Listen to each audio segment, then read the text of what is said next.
I will be discussing the Seventh-day Adventists. According to course guidelines, historians must be objective and honest in their investigations. The Seventh-day Adventist has an interesting history, and I will try to explain this unique denomination in American history that found its origins in the Second Great Awakening. According to our textbook by Mark Knoll, the Seventh-day Adventists first emerged from the Millerites. William Miller, the founder of the Millerites, reasoned from reading the scriptures that Christ would return on March 21st, 1843. Thousands awaited his return but were disappointed. This day went down in history as the Great Disappointment.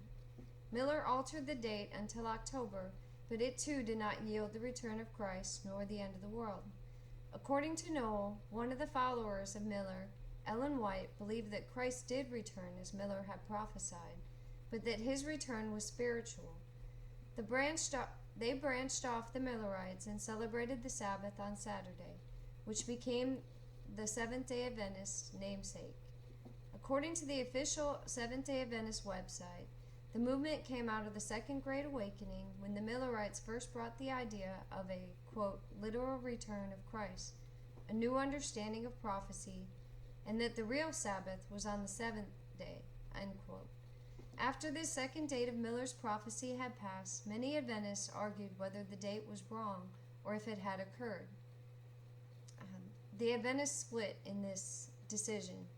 In December 1844, Ellen Harmon, later White, had a vision of a, quote, straight and narrow path to heaven, and she confirmed that Miller's prophecy had been fulfilled on October 22nd, and she galvanized the new Seventh-day Adventist faith with her vision. End quote.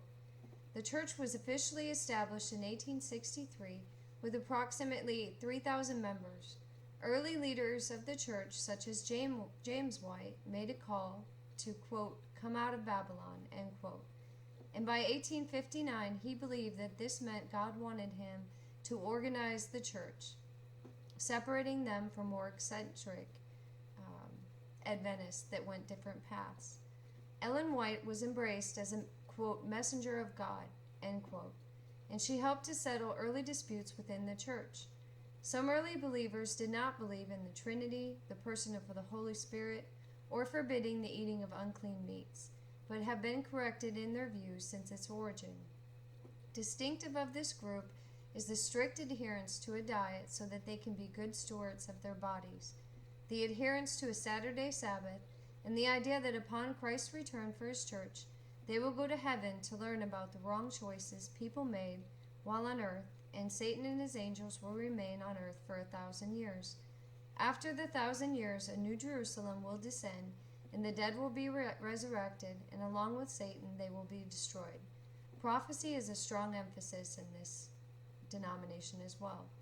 In a book titled Prophecy, Gender, and Culture, Ellen Gould Harmon, White, and the Roots of Seventh-day Adventism, Jonathan Butler writes that Ellen White, although not as infamous as Mormon founder Joseph Smith, was a pioneer in a movement that focused on temperance, eschatology, health reform, religious liberty, and medicine, and it still endures today. To be good stewards of their bodies, a largely vegetarian diet is encouraged.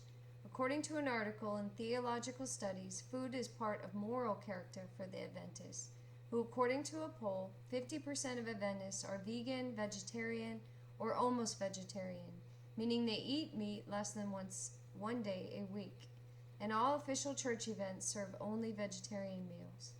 Also in this article, it states that in 2005, National Geographic magazine reported that 3 groups of people lived longer and higher quality lives, and a California Adventist group was listed as one of the 3.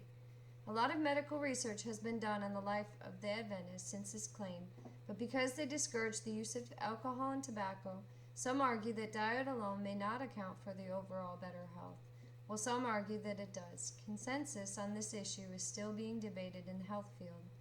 Although Ellen White did not claim to be a prophet, the Seventh-day Adventists consider her one. The church emphasizes Bible reading, but they also hold Ellen White's prophecies in similar high regard. They see Ellen White as a fulfillment of the promise in the end times for God's outpouring of the Spirit, including prophecy.